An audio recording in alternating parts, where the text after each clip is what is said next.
ओम नमः शिवाय। मैं एस्ट्रोलॉजर महक बजाज आपका बहुत बहुत स्वागत करती हूँ आपके अपने यूट्यूब चैनल पर। तो चलिए हम अपनी सीरीज़ को आगे बढ़ाते हैं। आज बात करेंगे शनि देवता जब कुंडली के तृतीय भाव में विराजमान होंगे तो यहाँ पर किस तरह के रिजल्ट्स आपको मिलने वाले हैं। तीसरे घर में शनि देवता जब आते हैं तो यहाँ पर मंगल और बुध दोनों ही ग्रहों से प्रभावित होते हैं, क्योंकि तीसरे घर में मंगल देवता का ये पक्का घर होता है और बुध देवता की यहाँ पर मिथुन राशि आती है। तो इस तरह से यहाँ पर मंगल और बुध का पूर्ण रूप से प्रभाव होता है। और शनि देवता जब कुंडली के थर्ड हाउस में आते हैं तो यहाँ पर अगर शुभ होते हैं तो ये आपको 2 गुना अच्छा फल देते हैं, और अगर अशुभ होंगे तो यहाँ पर आपको शनि देवता के 2 गुना बुरे परिणाम मिलते हैं। और यहाँ पर शनि देवता को बोला गया है, शनि और मंगल जब यहाँ पर मिलते हैं तो यहाँ पर लाल किताब में बोला गया है 2 शेर एक ही घर में। इसको हम इस तरह से समझ सकते हैं, क्योंकि थर्ड हाउस में शनि देवता बहुत ज़्यादा ताकतवर हो जाते हैं। यहाँ पर शनि को एक ताकतवर मजदूर बोला गया है, क्योंकि शनि जो है वो मजदूर है, शनि जो है वो लेबर को रिप्रेजेंट करता है, और मंगल जो होता है वो ताकत है, आपकी मेहनत है, स्ट्रगल है, आपकी एनर्जी है। तो यहाँ पर जब शनि और मंगल मिल जाते हैं तो इसलिए यहाँ पर थर्ड हाउस के शनि को ताकतवर मजदूर बोला गया है। यहाँ पर शनि बहुत ही ज़्यादा बलवान हो जाता है।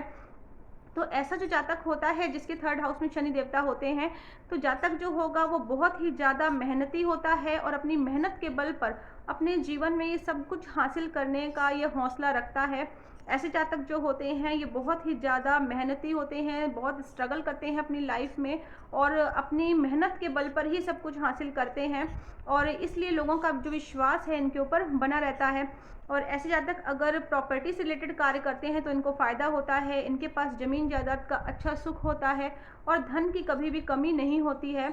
इनके पास हो सकता है बचपन में इनको धन की कमी रही हो, या बचपन में इन्होंने पैसों की तंगी या गरीबी देखी हो, परंतु जैसे जैसे इनकी उम्र बढ़ती जाती है ये अपनी मेहनत से, अपने स्ट्रगल से, ये अपनी लाइफ में सब कुछ हासिल कर लेते हैं।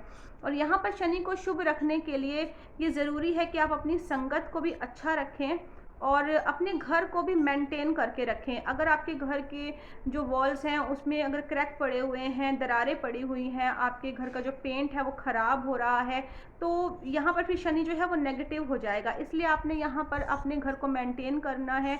आपने time to time whitewash करवाइए अपने घर में और अपने घर को रिपेयर करवाते रहिए।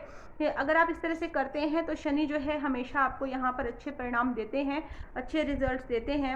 और शनि को शुभ रखने के लिए हमें यहाँ पर केतु को भी देखना पड़ता है। कुंडली में आपके केतु की स्थिति कैसी है। अगर शनि देवता के साथ केतु थर्ड हाउस में बैठे हुए हैं, या फिर जो केतु देवता हैं वो शनि देवता के अपने पक्के घर 10th हाउस या फिर 11th हाउस में बैठे हुए हैं, तो यहाँ पर फिर शनि जो है वो बहुत ही पॉजिटिव हो जाएगा और आपको अच्छे रिजल्ट्स देता है। और इसलिए यहाँ पर कहा गया है कि आप कुत्तों की सेवा करें। अगर आप काले सफ़ेद कुत्ते को पालते हैं या फिर उनकी सेवा करते हैं तो यहाँ पर शनि देवता आपको अच्छे रिजल्ट्स देते हैं, क्योंकि ऐसा करने से केतु अच्छा होगा, केतु अच्छा होगा तो शनि भी आपको अच्छे रिजल्ट्स देता है।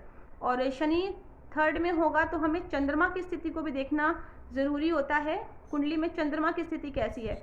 अगर शनि थर्ड हाउस में है और चंद्रमा 10th हाउस में बैठा हुआ है तो फिर यहाँ पर देखा गया है कि शनि नेगेटिव हो जाता है। और अगर आप अपने घर में वाटर को स्टोर कर लेते हैं, पानी को कहीं आप इकट्ठा कर लेते हैं, जैसे अगर आपने घर में कोई कुआं बनवा लिया है या अंडर वाटर टैंक आप बनवा लेते हैं, तो फिर यहाँ पर देखा गया है कि शनि जो है बहुत ज़्यादा नेगेटिव हो जाता है। फिर जो आपके घर से जो धन है वो पानी की तरह बहने लग जाता है, यानी पैसे का बहुत ज़्यादा नुकसान होना शुरू हो जाता है। और ऐसे लोगों को कहा गया है कि 48 साल की उम्र तक, यानी 48 ईयर्स तक आपने मकान नहीं बनवाना है। और यहाँ पर आपने देखिए शनि को शुभ रखना है तो आपने बुध को भी अच्छा रखना होगा, क्योंकि शनि और बुध आपस में मित्र हैं और थर्ड हाउस में क्योंकि बुध का भी प्रभाव होता है, यहाँ पर शनि को बुध सपोर्ट कर रहा है। तो यहाँ पर आपने भोजन में मांस, मदिरा, अंडे का प्रयोग नहीं करना है। अगर आप इसका प्रयोग करेंगे तो बुध खराब होगा, बुध खराब होगा तो वो शनि भी खराब रिजल्ट्स ही देगा। इसलिए आपने इसको यूज़ आपने नहीं करना है, आपने नॉनवेज को अवॉइड करना है।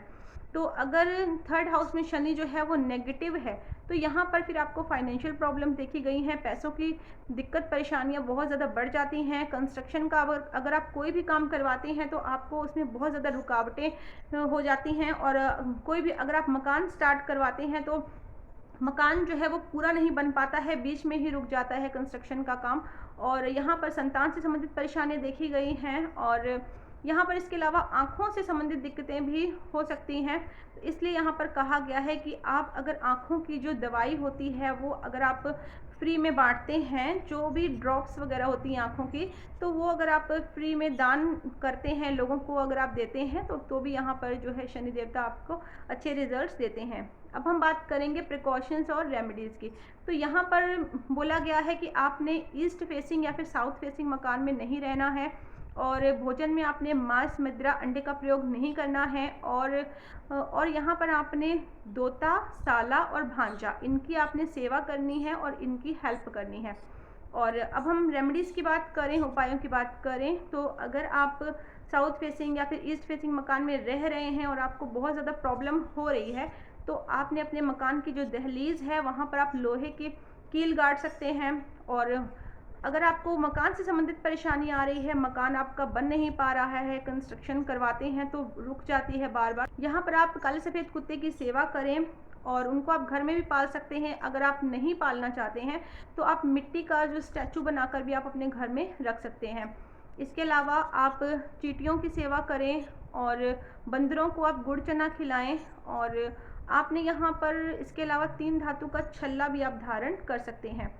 तो इस तरह से आप यहाँ पर अपने शनि को शुभ कर सकते हैं। मेरी जानकारी आपको अच्छी लगी है तो इसको वीडियो को लाइक करें, चैनल को सब्सक्राइब ज़रूर करें ताकि आने वाली जो मेरी वीडियोज़ हैं उनका आपको नोटिफिकेशन टाइम टू टाइम मिलता रहे। और अगर आप मुझसे पर्सनल कंसल्टेशन चाहते हैं तो मेरा नीचे व्हाट्सएप नंबर दिया हुआ है, आप मुझे व्हाट्सएप पर कॉल कर सकते हैं।